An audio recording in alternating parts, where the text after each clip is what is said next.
I'm Augustus. I'm traveling the United States to listen to everyday Americans and to tell them about my candidacy for President of the United States in 2028. I'm here in Bismarck, North Dakota. This is where the Missouri River flows past the skyscraper on the prairie, cutting through a landscape defined by endurance and the vast, open horizon of the northern plains. This is the 27th capital of my 50+1 Capitals tour.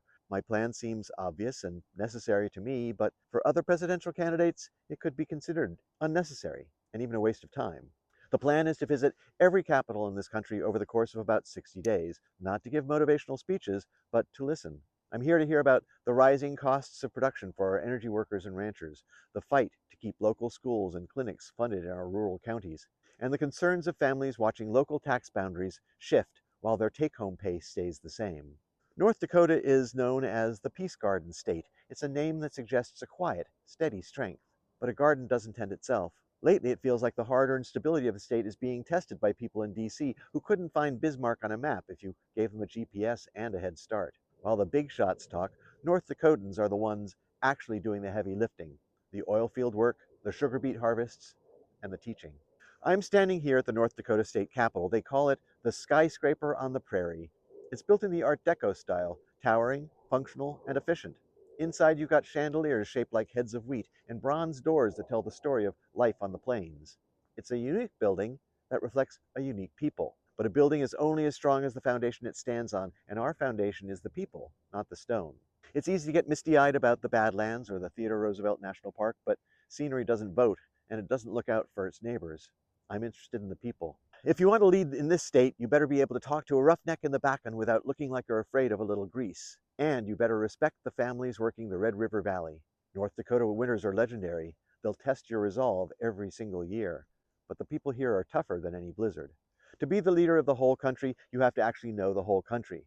You have to marvel at the Badlands, admire the views along the Pacific Coast Highway, cross the mighty Mississippi, and visit the beautiful Smoky Mountains. You cannot lead a people you do not know, and you cannot know the people from a high-flying jet, a speeding motorcade, or a gilded office in D.C.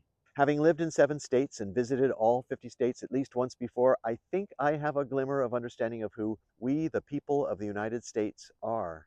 But you can never stop learning. That's why I'm visiting each state again, and why I will continue to do so both during my campaign and during my time in office. Now, you might be thinking, who is this guy? As I said, I'm Augustus. I was born in New York State 65 years ago. Like you, I've spent much of my life working. I've seen presidents come and go, and industries rise and fall. And I've watched as the people who keep this nation functioning, the nurses in our hospitals, the crews maintaining the highways, and the staff at Family Fare, are treated like numbers on a spreadsheet, not human beings. You may be asking yourself, is he qualified? The Constitution says I am. To me, though, being qualified means working as hard as I can to help the most people as possible. You need to decide for yourself what qualified means to you.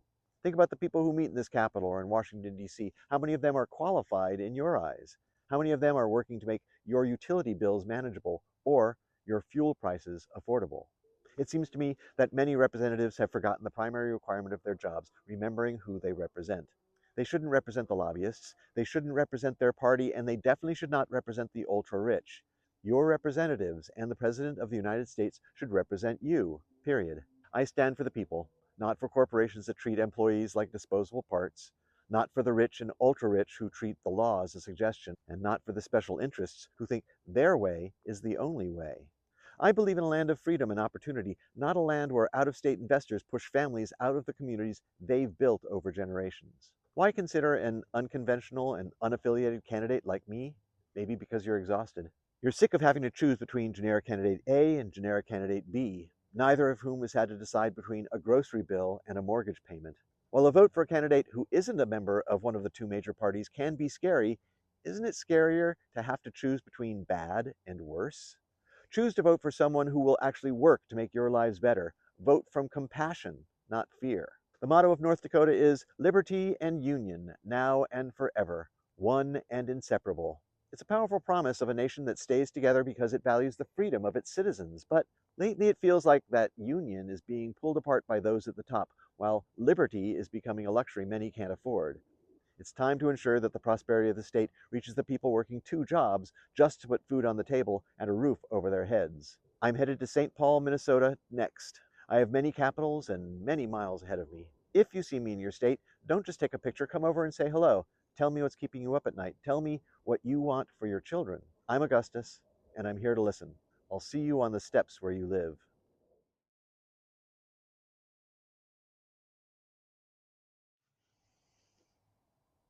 Hi, I'm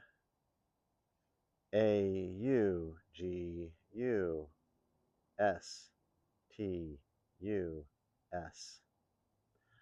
I'm running for president. Got to turn this on. Hat on because it keeps the sun out of my eyes. How clever am I? I look a little silly, but oh well, life is that way. Neither skyscraper of on the and the current there we go.